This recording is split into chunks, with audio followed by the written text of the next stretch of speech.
დღეს ბრალდების მხარემ წარმოადგინა ორი მოწმე. წარმოდგენილი მოწმეების ჩვენებები არ იყო კონკრეტული, არ იყო დამადასტურებელი იმ ბრალეულობის, რაზეც ზვია ცეცხლაძეს ბრალი აქვს წარდგენილი.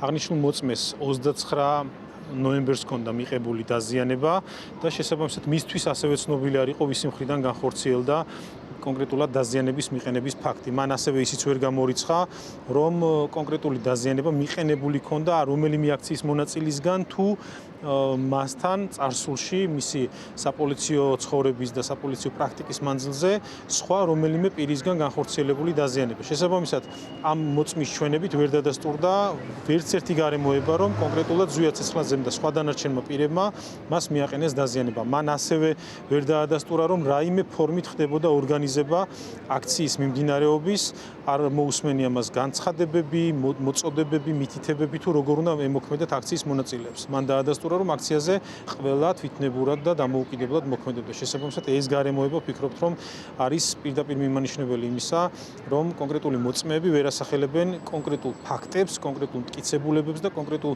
არგუმენტებს, თუ რის საფუძველზე უნდა მოხდეს კონკრეტული პირების ბრალდება.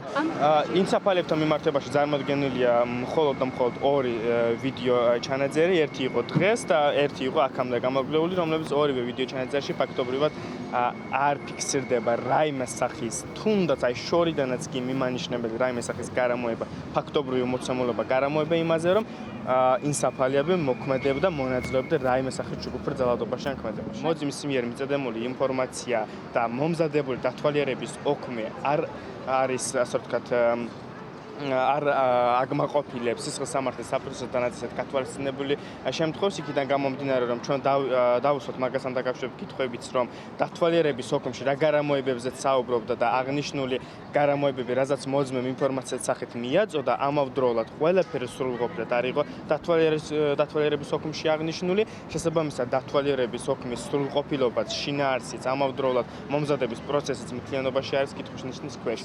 28 წელია პოლიციაშია და გამომძიებლად მუშაობს თურმე, ამობს, რომ ტანსაცმელი, რომელიც იყო სისხლით დასრული და რომელიც შეიძლება მტკიცებულება ყოფილიყო ამ საქმეზე, გარეცხა თვითონ რომ მიიღო თან დაზიანება.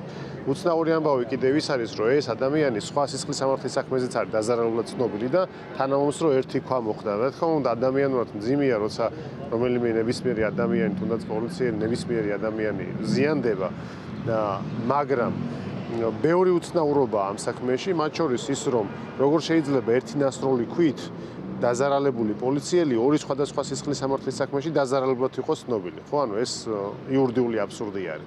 თუმცა ეს მოცემულობა ჩვენ გვაქვს.